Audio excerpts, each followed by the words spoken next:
So I'm just going to kind of rant about toxic dynamics among humans in relationships of whatever caliber. You can apply this to any situation.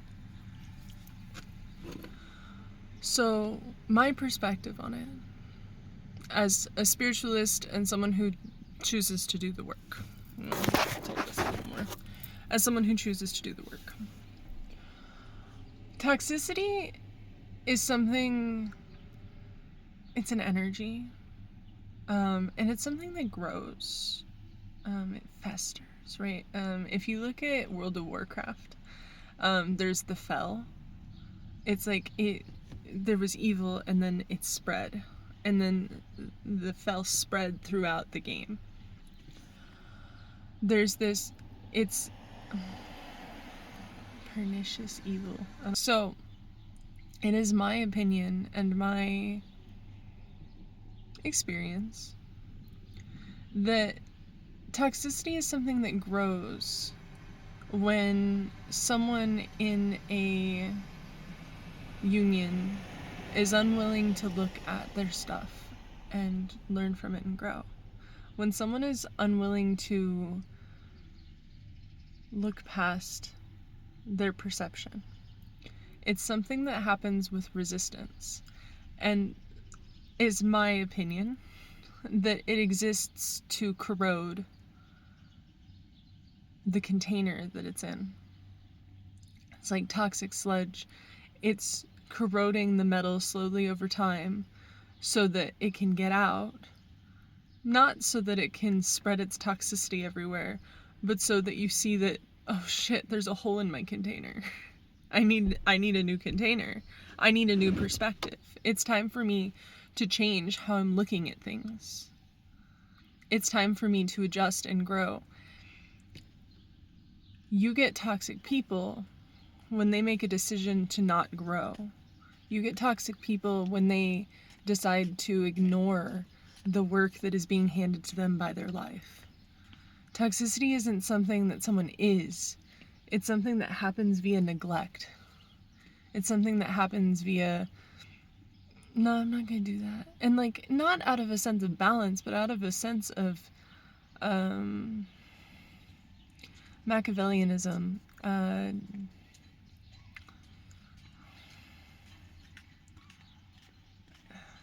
You get into psychological classifications of things.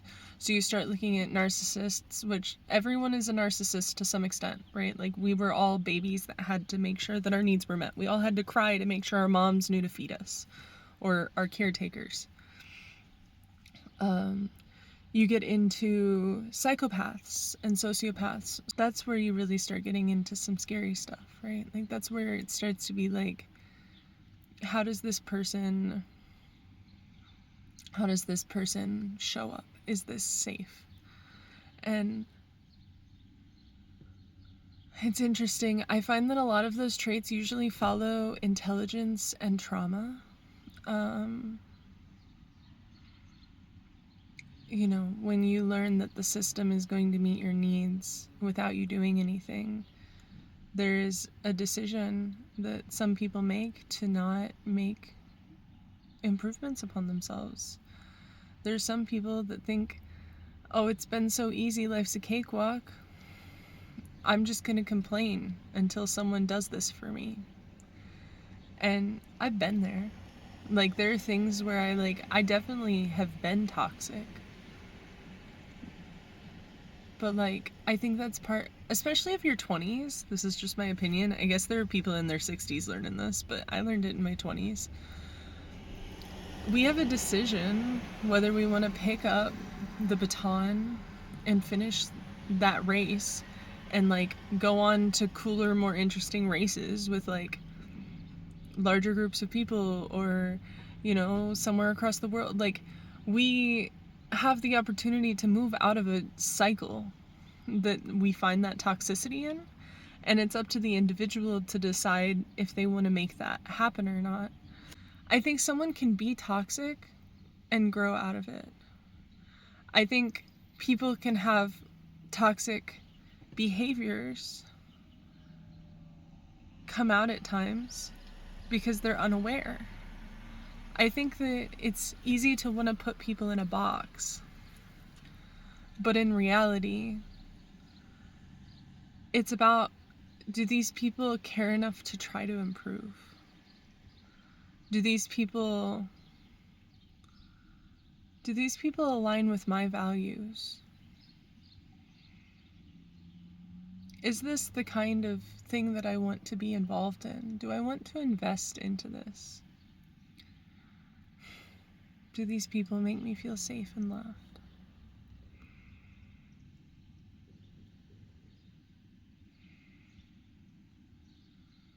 Do I feel safe and loved?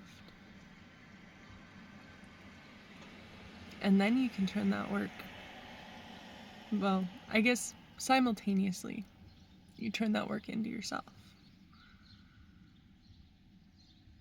Where is there toxicity within the self? Where can we expand and hold new standards for ourselves? Where can we align more deeply with our values and become more and more of ourselves? Where can we actualize our potential instead of resting on good enough? Where can we choose to step out of our comfort zones?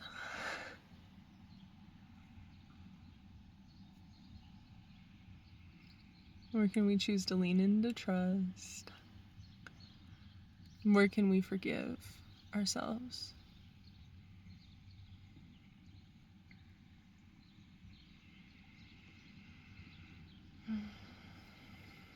If you want the tools to navigate this, all of my services, whatever you decide to go down with me, whatever medicine you need, I channel everything I do. So, everything. Like, even if I'm not, like, working one-on-one with you, like, I channel everything I do. So, whatever medicine comes through, it's always with the intention of the highest good of whomever I'm interacting with. I love you so much. I hope you have an absolutely wonderful rest of your day. And I hope maybe this helped dissolve some of the societal toxicity that we've been developing since, like, COVID era.